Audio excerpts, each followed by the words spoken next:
Hello and welcome to another edition of Inside CU Sports. I'm Sheldon Dossett, and with me as my first guest today is Miranda Denny, Assistant Women's Basketball Coach here at CU. Miranda, how are you? I'm good. Thanks for having me on today. Yeah. So what ultimately brought you as a student athlete to Campbellsville University? Honestly, just the basketball program. I didn't know much about this school until I started being recruited by Coach Wise. And kind of a funny story, Coach Colvin was coaching at the time at Campbellsville High School. And I was playing at Somerset High School. We played them in a high school game. So she's initially the one that first saw me and got on the phone with Coach Wise and said, hey, we might need to recruit this guard from Somerset. So that's kind of how I ended up at Campbellsville. Like I say, didn't know much about this school and wasn't super familiar with it. But once I learned more about the basketball program and got on campus, it was a God thing. Definitely ended up where I was supposed to be. Playing under the legendary coach Donna Weiss, what was it that you learned as your time as a student athlete underneath her that you employ and even now as a coach? She was phenomenal at what she did, but I think the one thing probably that stands out more than anything is just toughness. She just demanded the most out of you every time, no matter what you were doing. On the court especially, but off the court, she expected you to conduct yourself the right way. She expected your grades to be good. You know, everything about you was excellence, and she just demanded that out of you. So I hope that's something that I've carried on today. You were valedictorian of your senior class at CU. You have a master's degree in education, and then you are a teacher in the math department as well. How do you establish that sort of balance of academics and athletics for your basketball team? Obviously, they're here to play basketball, and that's why we've recruited them here. But at the same time, after 4 years, they're going to go on and live their life somewhere else and be a part of their community and have a job. And so while basketball is important, and that's what we're here for, and we definitely want to win, at the same time, we've got to prepare them for what's next. So academics are huge, and we try to do a really good job of staying on top of our student athletes' academics and helping them through. And the university does a great job as well of providing tutors and making things accessible for those student athletes to succeed. But yeah, that balance is so important because basketball is 4 years for most of us, and it's a great experience, but there's so much more after that. Yeah, I'm sure, before you even began as an assistant coach, you had some sort of idea of how you were intending to coach. Between that moment and then now, how would you say that your coaching style or philosophies have changed? I think as you get older, you tend to realize that things aren't as serious as you thought they were. I think I started out really, really hardcore, and it was black and white, and this is just the way it is. And as you go on, you realize that people are different, and they don't all respond the same way. And so sometimes you have to change the way you treat individual people. You know, like I say, I think I started out really hardcore, and I've probably lost a little bit of that edge along the way just because you realize they're human and they're going to make mistakes. And hopefully I haven't lost too much of that edge, but I do think it changes you as you go along.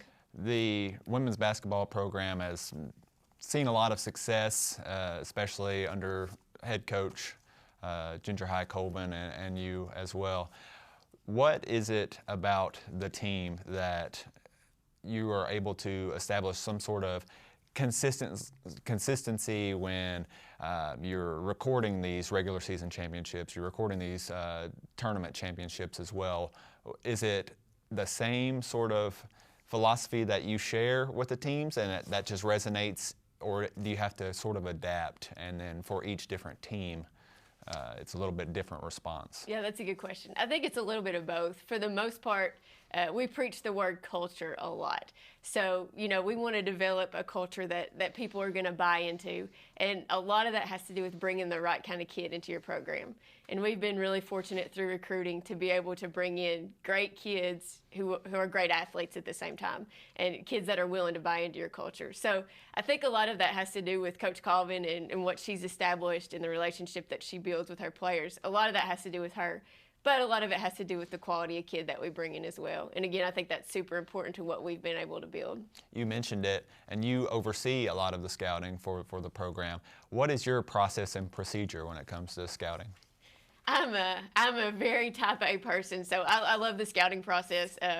just to watch film and to find other teams' tendencies, and she's going to go right every time, or she's going to go, I like to break down individual moves and plays, and Coach laughs at me, but I'm sitting at my office a lot of times with my AirPods in, and when I get a play, I kind of do a little fist bump because I just love to figure it out. I'm just that kind of person. But scouting's been huge for us because we're not always the most athletic. We're not always, the best talented team on the floor, but we're smart enough to be able to overcome a lot of that. And scouting has a lot to do with that. If I know what you're going to do and I'm smart enough to stop it, then we've got the advantage. Is there a particular type of basketball player that stands out to your eye whenever you're going to scout? Like, say you go observe a student athlete, you're like, oh, I've got to have this because they have this mindset or this sort of skill set. Is there anything that jumps out at you? I think when we're recruiting, I've alluded to this earlier, but the one thing that stands out to me is toughness. I mean, obviously someone's skill set is going to stand out. If they're a good player, you're going to know it. But the toughness factor is what sets them apart for us. Are they willing to get on the floor and dive after a loose ball? Are they respectful in a huddle? Are they a good teammate? Those things stand out as much as their athletic ability. Whenever it transitions from scouting to recruiting, does the success of the program, especially in the past decade or even longer than that, is that a big boon that you're able to utilize, or do you maybe, I guess it depends on the student athlete, maybe not rely on that as much? And so what is your pitch to a student athlete in your attempts to recruit them? Oh, we absolutely sell the program. Yeah. And like you say, it does sort of sell itself. When you can put down on paper, the championships and the things you've been able to do as a team, it certainly does sell itself. And when we bring a kid in, we want them to know what they're coming into, that this is a legacy that you're now potentially a part of, and that's a big part of bringing them in. We want it to matter to them that they have to continue to build that legacy. Can you talk a little bit about the roster carryover and the team heading into the season as well as the new additions? Yeah, so we're looking forward to the season. We lost two seniors, Savannah Gregory and Sammy Rogers, both first-team All-Americans, so that's a pretty big hit for us. But at the same time, we returned a lot of kids, the majority of our roster. And we actually returned 15 players and brought in a transfer that we're really excited about from Trevecca Nazarene. So one new face, and then the rest people you've seen before, and which is nice. We haven't had to kind of rebuild everything. People know what we expect, and a lot of our stuff is already in place. So, but yeah, we're really excited, and we feel like we've got the potential to have a great team. Well, thank you so much for coming by the set, and best of luck to you and the coaches and to the women's basketball team this season as well. Thank you. And we'll be right back with more on Inside CU Sports. We're all just trying to keep things running for those who rely on us. That's why we don't have time to be sick with the flu. We don't have time for delays. Ready! We don't have time for spills. Next. We don't have time for setbacks. Let's be real. Getting the flu shot Helps you fight the flu. Get a flu shot for yourself and those around you too.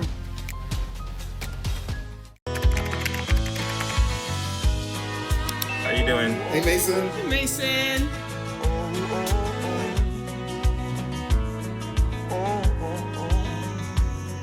Thank you. A place to make my own. A place that I call home. This place that I call home. Mom was always very self-sufficient, but we started noticing things were off. I was forgetting my responsibilities at work. I told Mom we should visit a doctor. Alzheimer's. It was hard to hear that. Early detection gave us time to seek information and support as a family. I've never felt more connected with Mom. If you or your family are noticing changes, it could be Alzheimer's. Talk about seeing a doctor together. I'm Jenny Garth, and as a mother of 3, I know kids worry about a lot of things. Getting enough food to eat shouldn't be one of them. But here in America, that is a real worry for 1 in 5 children. This is unacceptable, and something Feeding America is working to solve. Through a nationwide network of food banks, Feeding America serves virtually every community in the United States, including yours. See how you can help your community. Visit feedingamerica.org. Together, we can solve hunger. Together, we're feeding America. Welcome back to Inside CU Sports. With me now is returning for her third time this semester. We have Casey Bradstreet, men's and women's swim coach here at CU.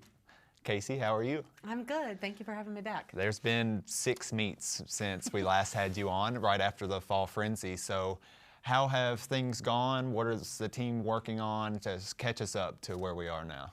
Okay, well, they've been training really hard and racing tired, and I mean, we've seen some great improvements in times and broken team records and things, and that's been really, really exciting. But really what we've been working on for about the last 2 months has been how do we tweak our race strategies? How do we change what our approach is to who's going to swim which individual events? You know, we're really ultimately thinking about how's the conference championship going to go, and so we're trying to figure things out between now and then that gives them the opportunity to practice different race strategies and to employ different elements of their technique that we are changing. But they've been training really hard. We talk about how we're just climbing the mountain. Things are getting harder and harder and harder as we go, and we just keep training hard and racing hard. And we actually started taper yesterday, so we've peaked the mountain, we're starting to come down on the other side. Now we're going to start giving them an opportunity to recover and rest. So we're kind of changing gears, I guess, right now. We were talking before we began filming. You've kind of shifted the philosophy in terms of the team between the first or even second time we had you on and then now in the middle of the season. What things besides, racing or training so intensely, how does that shift now for the latter half of the season? Well, really right now, we've been talking a lot about the invitational meet that we have coming up at the University of the South. We'll be headed out in a little under 2 weeks, and about a week and a half actually. And we've been talking about that meet, knowing that that will be the first time that they get to race rested. All of the other meets, there are lots of times where we talk about, well, this really wasn't the time that I wanted at the end of the race, and we try to switch the focus from that and really talk about how is your race strategy and your technique overall in your stroke feeding you to be able to be successful later. We know you're tired, we know that your legs are exhausted, we know that your arms are aching, we know that those things are there. What can we do while that's happening to create good muscle memory for technique and strategy, so that now as we switch gears, we talk about tapering, we get more rest. We still swim hard, but the amount overall work that they're doing is going to get less and less and less over the next about 8 days. And then they're going to have the opportunity to see how has all of this hard work that they've been putting in paid off, because now they'll actually be rested and have had the opportunity to grow and strengthen endurance. So we're hoping that what we've been able to do up until this point in creating race strategy, how do you go from one race to another race, especially when you have a short turnaround, you know, what do you do? Hopefully we've conditioned their bodies to be able to handle that. And then through this taper experience, they're going to be significantly more rested and feel good. There is something to be said for feeling good going into a race, and that's our goal. We want them to feel good in the water, and it's going to take us some days to get there. We climbed a really high mountain, and we're going to come down the mountain, you know, gradually, but the goal is for them to be able to go into this next meet feeling rested, really for the first time this season, and this helps us prepare for how we will handle preparation for the conference championship at the beginning of February. So this is an opportunity for them to learn this experience in their bodies, to see the results of their hard work, to feel good racing, hopefully to have some really great times and improvements in our overall team rankings, and then also as an opportunity from the coaching and to see how does this particular style of tapering affect each of the athletes as individuals, and what sort of things do we want to tweak or add in when we get ready to taper again for the conference championship. And there will be several Mid-South Conference teams at the Igloo Invitational as well, a chance to gauge both the men's and women's teams in comparison to those other Mid-South Conference teams. In what ways have the men and women grown in the pool this year so far, and then what are some improvements that you have noticed that you still all need to work on a little bit? Well, I would say one of the things that has been really exciting is watching what they do based on what they believe they can do. And I think that is something that has really grown. They have grown as a whole group look at what we can accomplish. And I think that that's a really motivational experience to have that, for them to be able to feel, oh, I can do this. And we've had lots of conversations about, okay, I know I can go faster than that. And sometimes that's frustrating because it's like, well, why didn't you try hard? But on the other hand, it's, okay, I did try hard, but I know that I'm able to do more. And I think that those types of conversations are exciting and inspiring when you're around a bunch of people who say, we can really make a difference. We can have some major improvements as a program this year competitively. You want to be a part of it and you really want to give into it. So I think that part of just the atmosphere has really grown this year, which has been really exciting and beneficial. And I think it's going to continue. I think that when we get to race rested, it's going to have a huge impact on that as well. And my goal is just to continue to see the continuity in the way that they hold each other accountable in their training and in their racing, the way that they support each other, and really help inspire one another to be doing the right things, taking care of their bodies the right way, and helping their muscles recover as much as they possibly can. We work out like every 12 hours. They don't get a lot of time in between. Right. So we've really put their bodies through it. So they need to do everything they can to take care of themselves. And I think having the accountability to do it together really makes a big difference. And I'm excited to see how they continue to do that as well. There's been many CU records that have been broken by the men's and women's teams this year. When a milestone like that is achieved, is it incentive or motivation enough to know, like you mentioned, that, oh, I could have went faster? Or how do you keep people who have already broken records engaged to continue to break the records that they just broke? Well, it's interesting. Sometimes I think if they break a record or they get really close to a record, it's motivational because it does add into that belief that I am capable. And I think that is inspiring. Like, oh, if I've been working this hard and I've accomplished this, then if I keep working harder, then I'll accomplish more. So that's really great. That's exciting to see. And I think for those that are current record holders, they want to keep it. Yeah. So they want to keep it, and I think there's a friendly, little bit of a friendly ownership of the records when it comes to that. For the relays, they just want to keep improving those times. And then for the individual events, there's like a I'm coming after you kind of bantering that goes on that I think is also really, really motivational. It's like, oh, no, you can't have my record. I'm going to keep it for myself. So they really work hard at how can I even improve my own so that I make sure it stays mine. And I think that is really neat as well, to look up at the board and see a lot of the records are current. They're from this season. They're from these teammates. If he can do it, I can do it too. And so it's been really special to have that happening on both sides of the record board. For sure. Well, thank you so much for coming by, and best of luck to you and the men and the women at the Igloo Invitational next week. That's very exciting. Thank you. And for the rest of the season as well. Thanks. And we'll be back with more on Inside CU Sports. So many rewards in life. You coming into our home was one of the greatest rewards we could have ever had. You know, it took 20 years, and I got my third child, who was 17 at the time. It's so cool to watch the adult that you've become, and you really have done as much for us as you think we've done for you.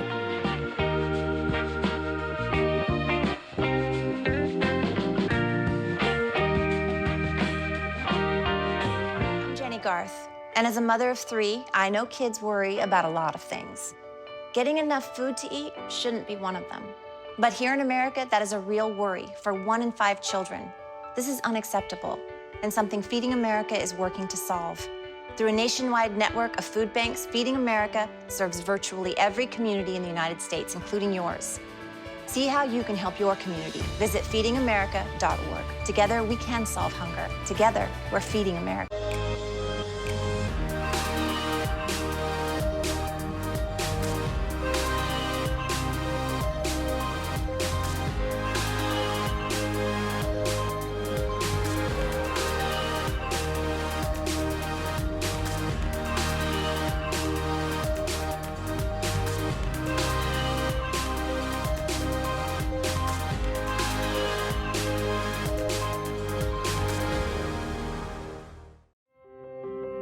When I first saw a turtle, my heart was full. Now anything but lonely. We had this deep connection, this heart connection. He just wants to be close to you and part of your life. Every day with Turtle is a perfect day. When I'm holding her, it makes me feel calmer. I think everything he does shows how much he loves us. When we adopt a shelter pet, we discover they're a little bit of a lot of things. But they're all pure love.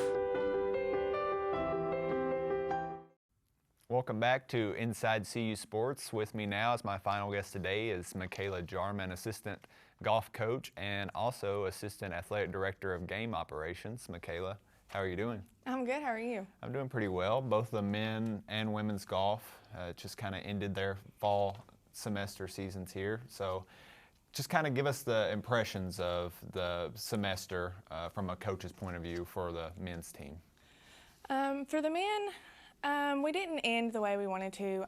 Conference was a little rough. Conditions were brutal down in Bowling Green. It was freezing cold, windy. We didn't end how we wanted, but that gives us something to chew on for the winter, something to work towards in the spring.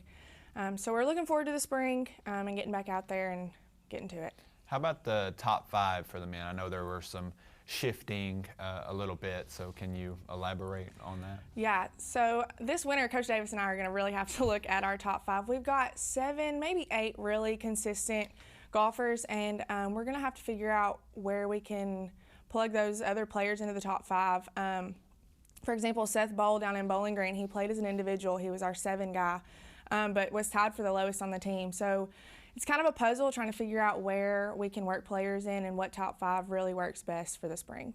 Okay, and then in the other regard, what about the women? How are they looking back across the fall semester? I was really pleased with the way the women played. We fought hard in Bowling Green, lost by 1 on a miraculous hole out for Eagle on 18. But I was really pleased with their season and the way that they played, and I'm really looking forward to the spring with them. We finished the season ranked in the top 15, which is right where we wanted to be, so we're really excited. And then the top 5 for the women, those were a little bit more consistent, correct? Yes, we have a really, really solid top 5 for the women. That 4 and 5 girl, they both can really step up. Like in Bowling Green, Gracie kind of had an off day the second day, and April and Courtney really stepped up. And I really like that 5. I like them together.